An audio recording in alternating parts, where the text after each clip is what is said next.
We come to this sacred space by the presence and attention of each and every one of us. If you are live streaming this morning, especially if you haven't done so before, please send us a quick note letting us know who you are, where you are live streaming from. For those here in the sanctuary, let's turn towards the camera near the welcoming congregation banner and offer our greetings to those on the live stream. Now let's take a moment to greet one another.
Morning and welcome. My name is Ivan Correa, and I am your worship associate this morning. We gather to worship, our hearts alive with hope that here we will be truly seen, that here we will be welcomed into the garden of this community, where the simple and the elegant, the fluted and thrilled, the shy and dramatic complement one another and are treasured. May we know that here, each contributes in their way to the beauty of the whole. Come, let us worship together all genders, sexualities, politics, those of you who sing like angels, or those that mumble behind the hymnals. Our progressive or conservative members, may we root ourselves in the values of this faith: compassion and courage, transcendence, justice, and transformation. This community is what it is because of your presence. We are glad you are here. After worship, all are invited to enjoy refreshments and conversation in the Sims room. Those wishing to enjoy conversation while remaining masked are welcome to linger in the sanctuary. If you are not eating or drinking, we encourage you to remain masked and connect with folks in the pew. I now invite Liz Scott from the Pledge Drive, followed by Patty Cameron, to offer two special announcements. Thanks, Ivan.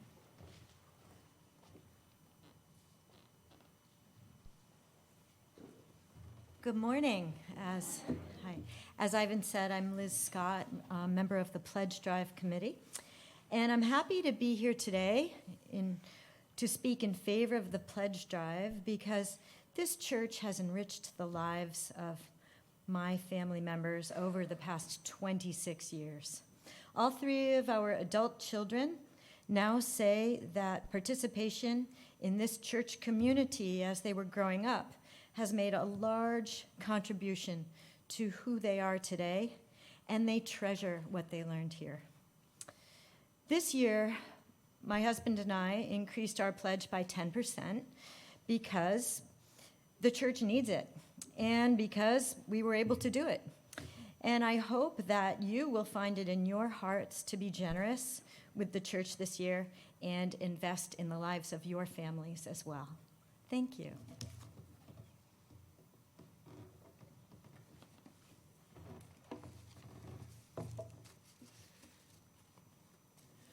Good morning. My name is Patty Cameron, and I serve on the Nominating and Leadership Development Committee.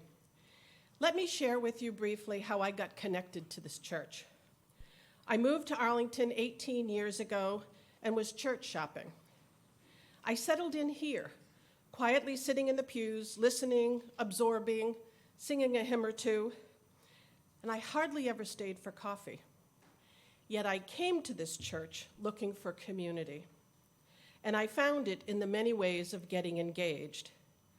When Hurricane Katrina hit and the minister at the time, Mary Harrington, invited me to join a service trip, well, I was in it for the long haul. Having grown up in UU churches, service and volunteer opportunities are how I practice my faith. Since then, I have served on several committees, including standing committee, membership, special projects, and task force, and even chaperoned a youth service trip. I've also served as a worship associate for a while. All of this is to say there are many ways to be part of this community. And next Sunday, March 5th, after church, the Nominating and Leadership Development Committee will be hosting a committee fair downstairs in Metcalf Hall, a chance for you to find out how you can be engaged in this community. So,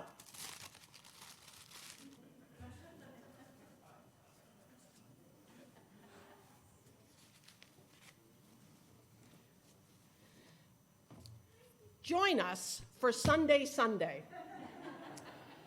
Stop by each committee chair, each committee person, find out a little bit more about what they do, and for each spot that you visit, you will earn a topping on your sundae. We hope that we have piqued your interest, and we hope to feed your spirit. See you there.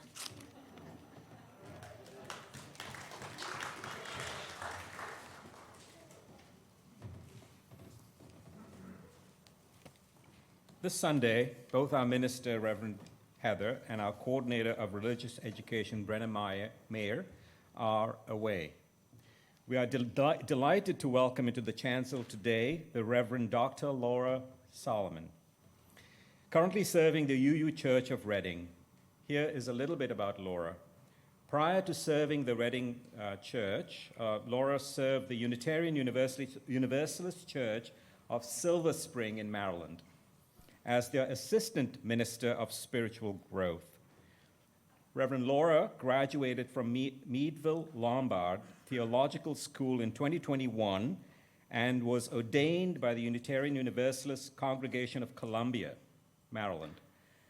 Reverend Laura loves Unitarian Universalism poetry, crocheting magical creatures, and reading young adult fiction.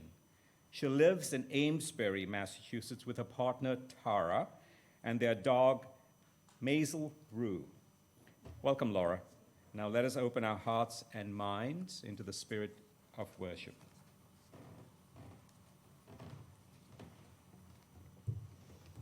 Good morning. Thank you, Ivan. It is so good to be with all of you this morning.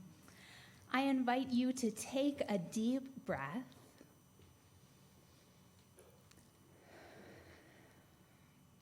Allow yourself to fully arrive here in worship together.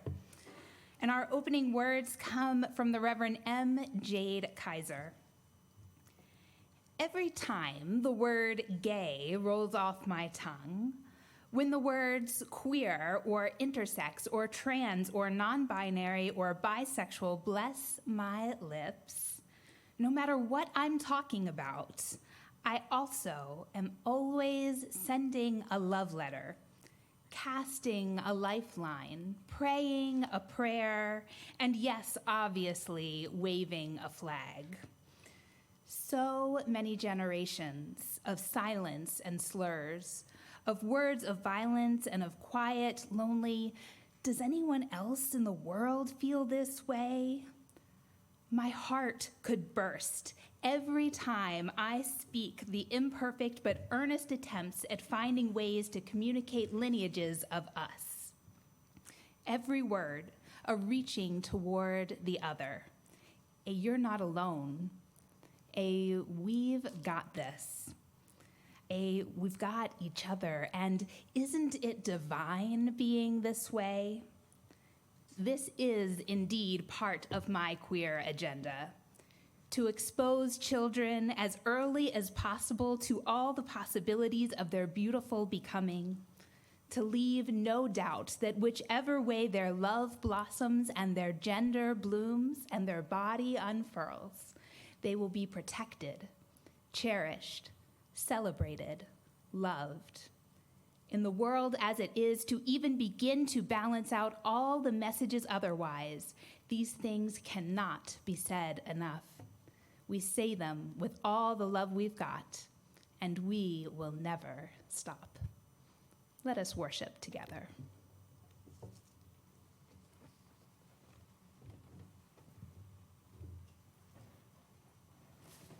And now invite Riley Simpson to kindle the chalice, dedicated with words by Melanie Davis. Under the right circumstances, playing with fire is a delight. Imagine being gathered round a fire pit as the crackling flames invite us to sing, dance, and roast a marshmallow or two. Our chalice also invites us to play, although with ideas rather than with marshmallows. The flame encourages us to explore who we are, who our neighbors are, and where we are on our spiritual journeys. Today we light this chalice in the spirit of play. Let us trust the light to guide us in this hour and in the days to come, finding joy along the way. Please rise in body or in spirit to join in singing hymn number 299, the Gray Hymnal. Make channels for the streams of love.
Do we have any kids who would like to come up? Anybody of any age really is welcome. Amazing. Thank you for coming up with me. Beautiful. It's so good to see you all this morning. Oh, this is perfect. So we are going to do something special this morning. Do you know what a blessing is?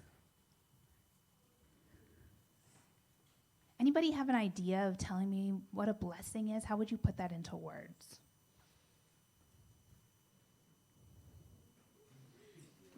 It's a tough question, huh? Well, let's think about who can give a blessing. Any ideas about who can give a blessing? What do you think? Anyone can give a blessing, exactly. And a blessing is a way of saying, you deserve good things, or I believe you are special and important and amazing, or even just, I love you. Those are all really good blessings. So because anyone can give a blessing, and we are Unitarian Universalists who believe that we are all connected and we all have the ability to provide blessings to ourselves and to others. We can use our good wishes and our thoughts to wish one another well. And some of us believe that comes from God or that we're sending good wishes from God. And others believe that maybe it's coming from the earth or just from the love that we have in our own bodies. So what we're going to do today is we're going to use our own love to provide blessings for our bodies. This is a way of telling our bodies, I love you. And I promise to show you that I love you because you are a good body. So what we're going to do first is we're going to bless our hearts. Can you put your hand on your heart? You can say, may I be blessed. Let me hear you. May I be blessed with wisdom and knowledge. My body is a good body. And now we're going to bless our throats. Maybe put your hand up on your throat. I invite you to say, may I speak the truth and listen with love. My body is a good body. And now maybe we bless our brains. Our brains, that's silly, huh? Say, may my mind be blessed and filled with knowledge and love. My body is a good body. Let's put our hands on our bellies and say, my body is holy and belongs to me. My body is a good body. Are there any other parts of our bodies that we should bless? Our knees, absolutely. Put your hands on your knees and say, I bless my knees in the coming up and the going down, in the creaks and the aches and the pains. My body is a good body. Any other parts we should bless? Our feet, absolutely. Touch your feet or send that energy down there and say, bless my feet and all the places they carry me. My body is a good body. All right, so we're gonna wrap ourselves up in a big hug and say, I bless my mind, body, and spirit. I am holy, whole, and loved. My body is a good body. Thank you so much for doing this blessing with me. As the children and teachers leave for religious education, I invite you to sing them on their way.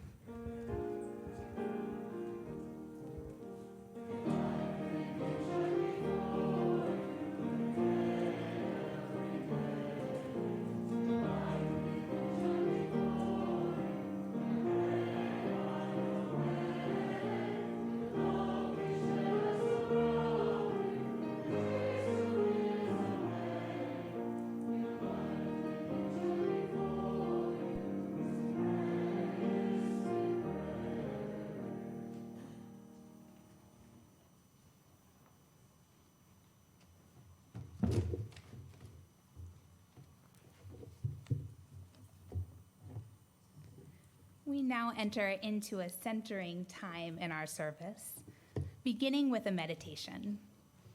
After the meditation, we will take part in a ritual, kindling of the light, a time to light a candle here or at home in recognition of a joy, sorrow, or concern that we hold within. During the kindling of the light, if you would like a candle brought to you here in the sanctuary, please raise your hand. After we kindle the light, we will be together in a time of shared silence, out of which we will sing hymn number 1031 in the Teal hymnal, Filled with Loving Kindness. For now, take a moment to find yourself inside those bodies we just blessed. Maybe put a hand on your heart. Feel the softness that happens when you do that. Take a breath and let it go. If landing in your body is uncomfortable for you due to pain or intense emotions, I invite you to focus on your breath. Breathe in for a count of 4 and out for a count of 4. In for a count of 4 and out for a count of 4. Either with your body or in your mind, tilt your chin down just a little, like a tiny bow, honoring that you are here, letting your body know that you remember that it exists, that you intend to care for it and love it as best as you are able. Take a breath and let it go. Bring your attention to the top of your head. Notice where there might be pain or tightness. Maybe your forehead is holding tension. You could bring your hand up and rub little circles between your eyebrows. Notice if that changes anything. There's no judgment or right way to do this. There's only your experience. And then come down to your jaw.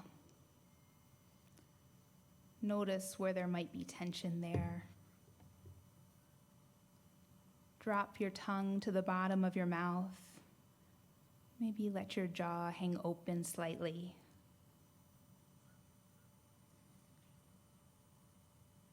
Take a breath and let it go.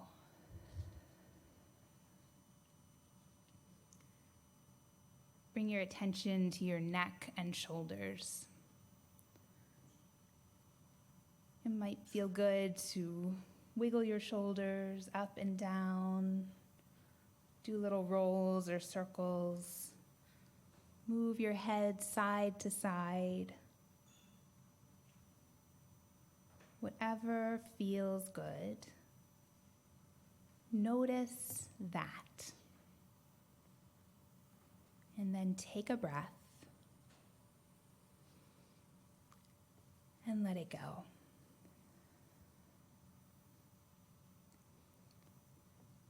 Bring your hands down to your lap, down to your thighs. Feel your hands, the weight, the temperature, the texture of your clothing. If you feel nothing, just note that you feel nothing. There's no judgment. Take a breath and let it go.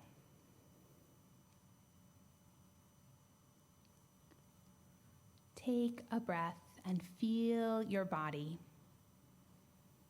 Notice the places of ease, the areas of tension. What is here for you right now?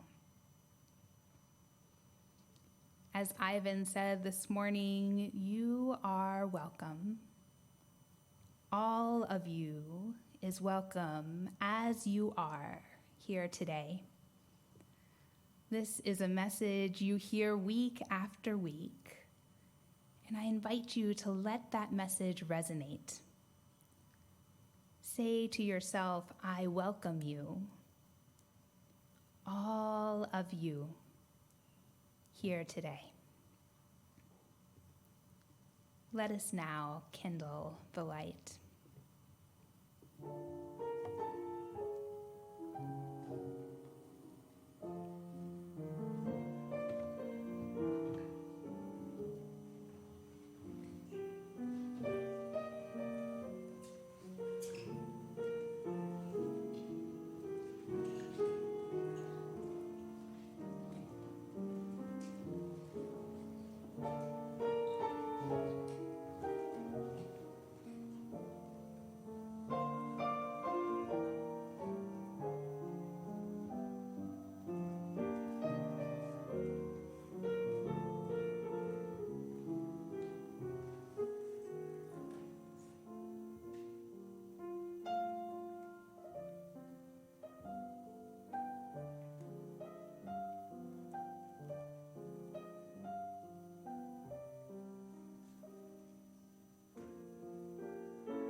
reading is To the People Who Have Mistaken Freedom for Liberation by Reverend Teresa Ninan Soto.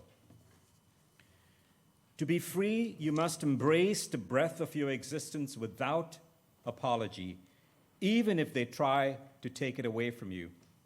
You must know that not you can do whatever you want. You are not a kudzu vine eating entire hillsides for the purpose of feeding your own lush life. You must know instead that inside you are entire universes, milky blue, magenta, and gold, expanding. But to actually be free, you must know and you must fight for the entire universes inside of everyone else. Being free is not a license, but a promise.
Thank you, choir. That was beautiful.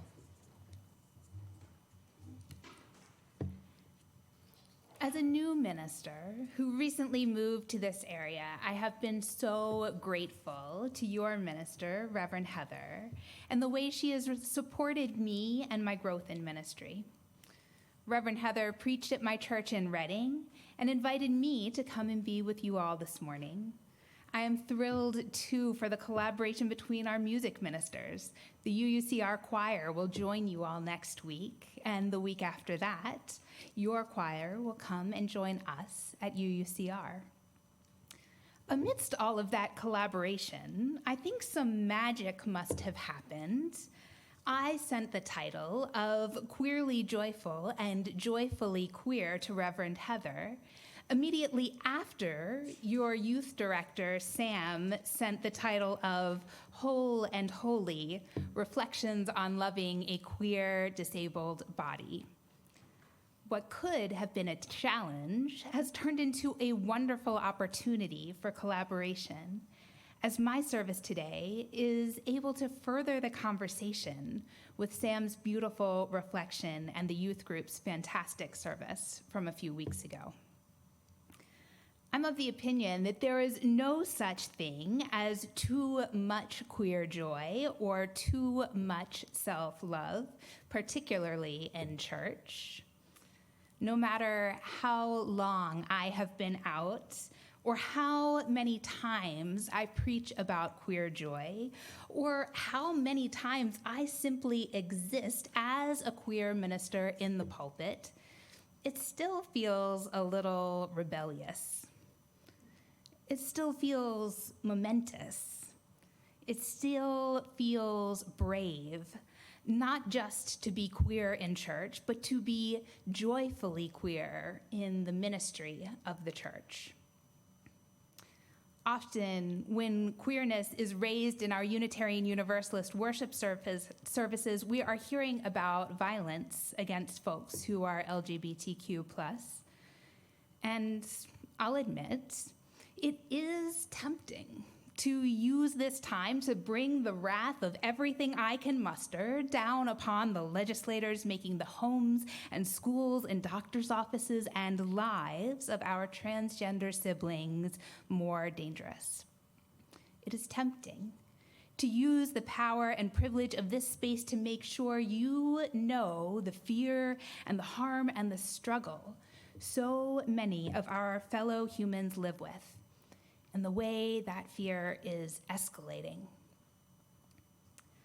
But then I remember that at my partner's ordination into Unitarian Universalist ministry, I sat holding their hand as their friends sang the song Child of God by Mark Miller. Do you know that one? No matter what people say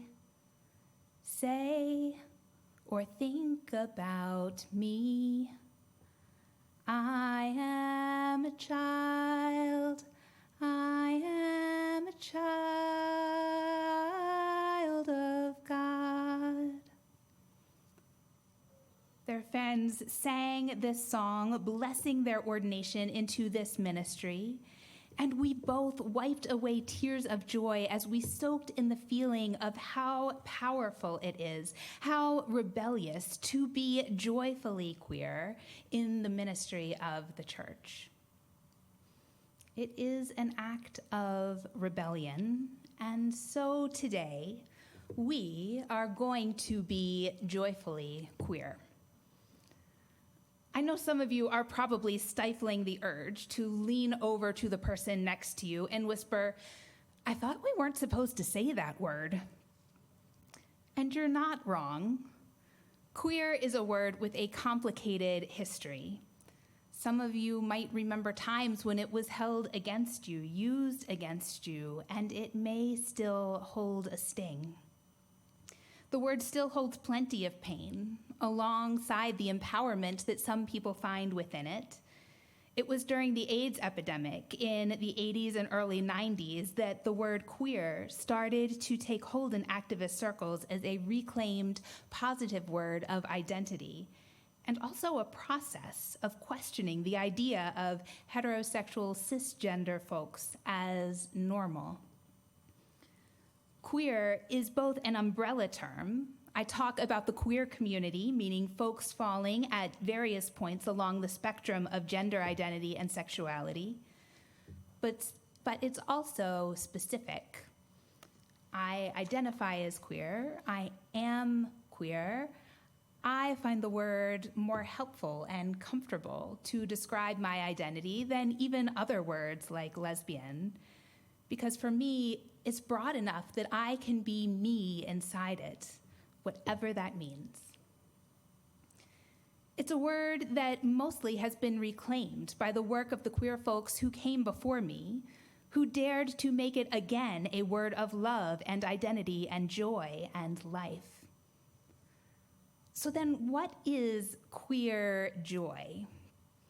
Is it just joy experienced by queer people? I think of queer joy as being a deep and radical love for self and others, experienced not in spite of our identities, but because of our identities. Joy not in spite of my queerness, not because we now have marriage equality or because that latest awful homophobic or transphobic bill didn't pass.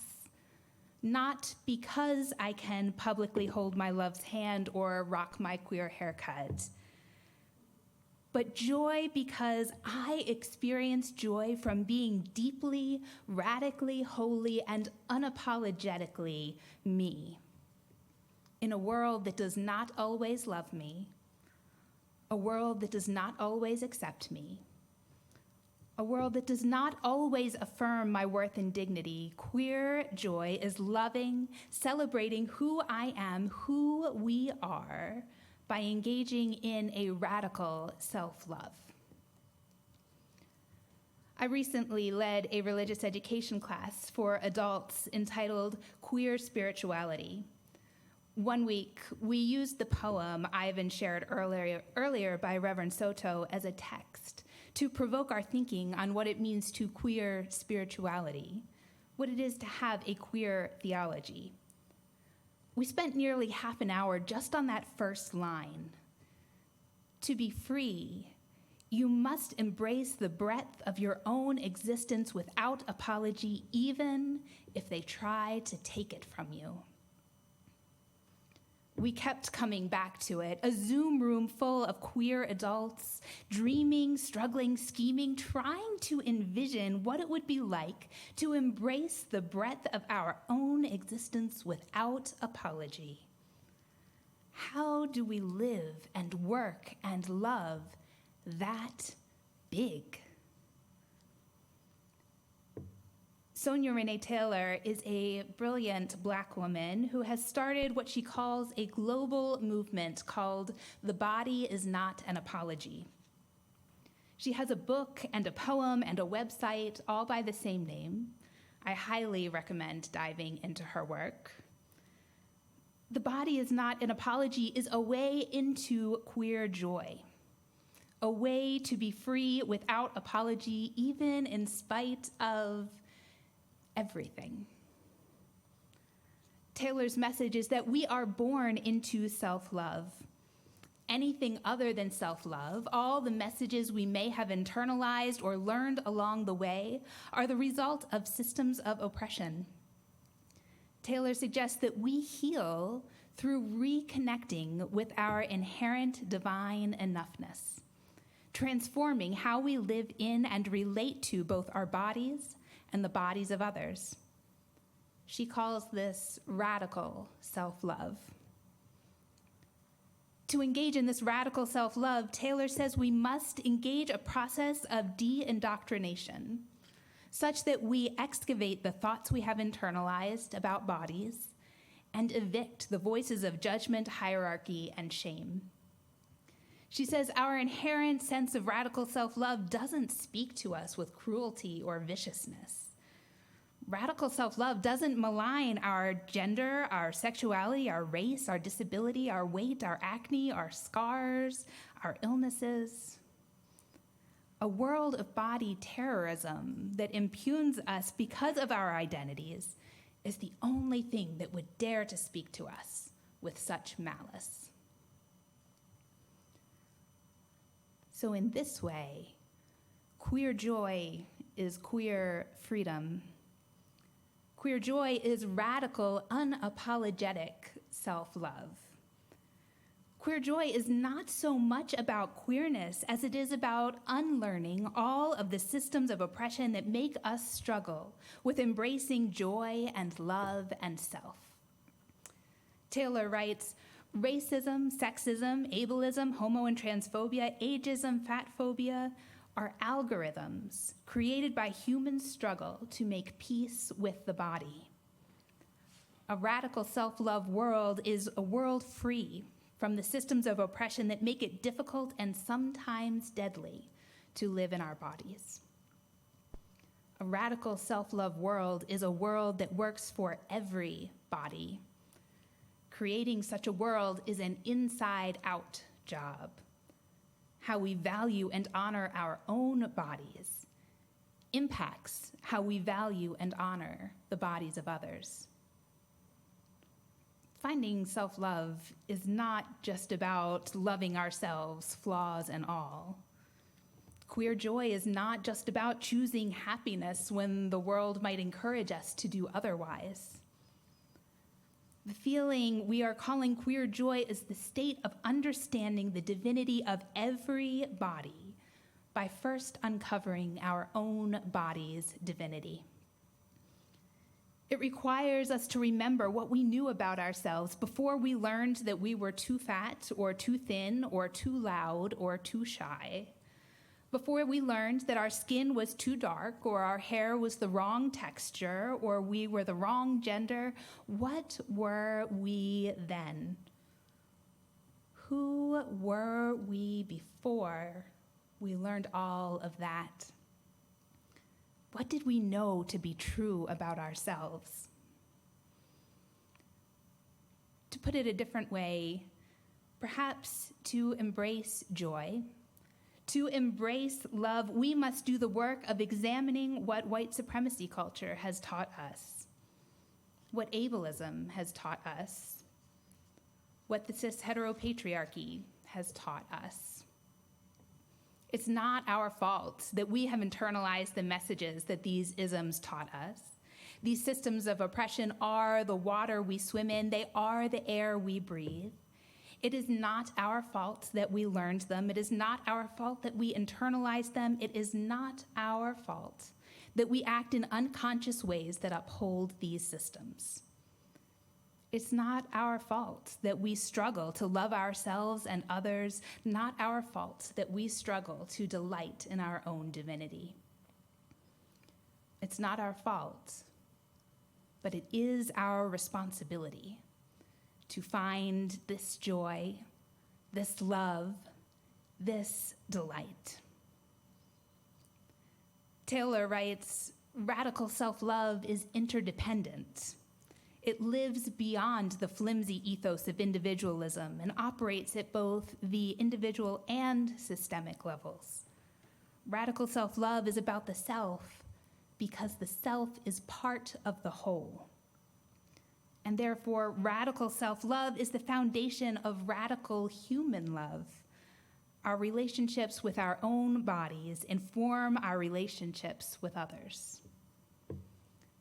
To embrace queer joy is to move away from the internalized voices of shame and doubt, to move away from the internalized isms that tell us that we are not enough. We, as we are born of love. Inherent in that love is joy, and embracing that joy is a radical act. Perhaps then, our obligation is not so much to love ourselves so that we can love others. Our obligation is to uncover ourselves, our true selves, so that we may hear our own truest voices that speak to us of radical self-love. Queer joy is not a skill that we have to learn.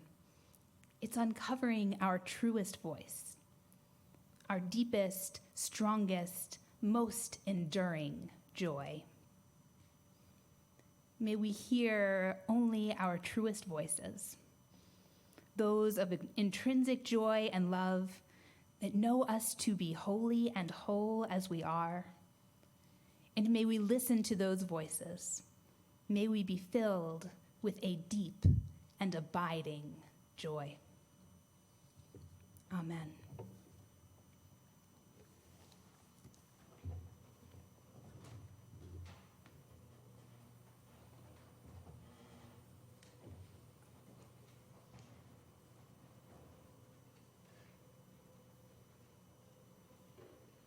We know that our financial contributions to this congregation comes from sacrifice and hard work. We are so grateful for this and commit together to ensure the funds we gather collectively do a greater good for ourselves and our world than they could have done alone. This morning, we share our gifts with Fenway Health, a local healthcare clinic. They articulate their mission as Fenway Health advocates for and delivers innovative, equitable, accessible healthcare, supportive services, and transformative research and education.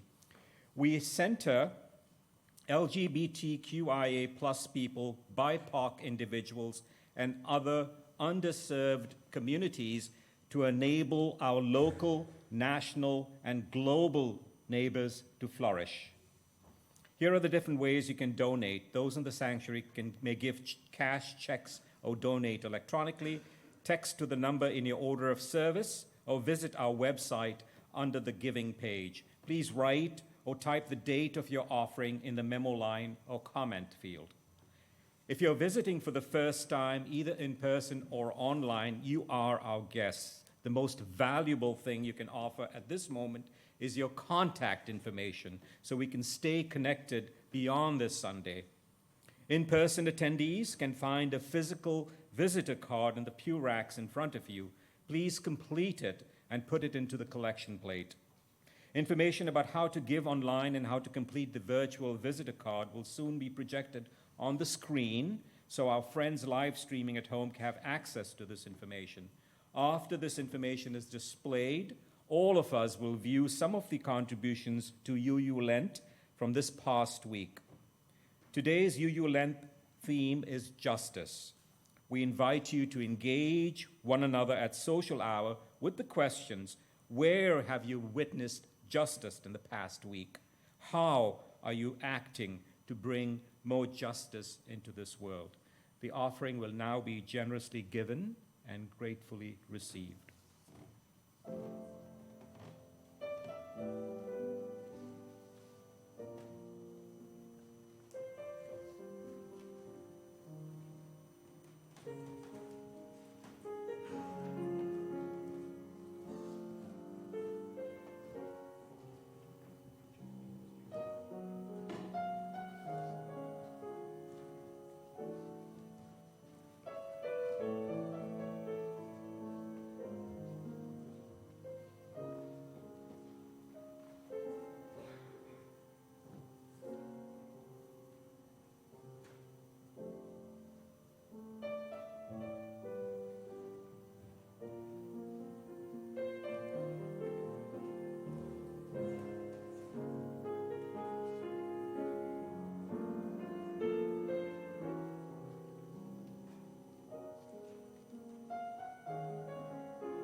Those who wish to do so are invited to join in the unison affirmation. We gather not for ourselves alone, but to use our common power to build the beloved community within and beyond these walls. We create and reaffirm this covenant this day to make justice flourish, to practice compassion amidst differences, and to embody transformative love. Please rise in body or in spirit to join in singing hymn number 126 in the gray hymnal, Come Thou, Fount of Every Blessing.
May you go out into the world hearing only your truest voice, the voice of joy and radical self-love, which knows you to be holy, whole, and loved.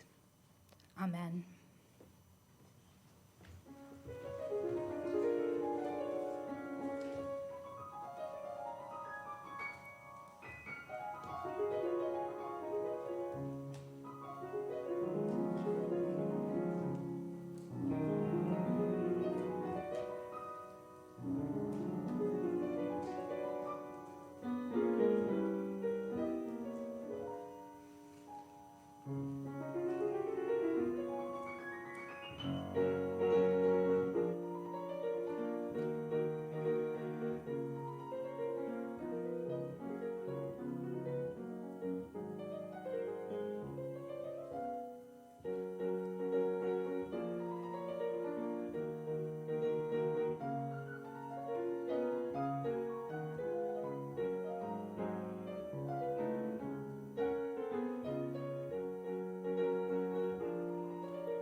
continue the conversation in the same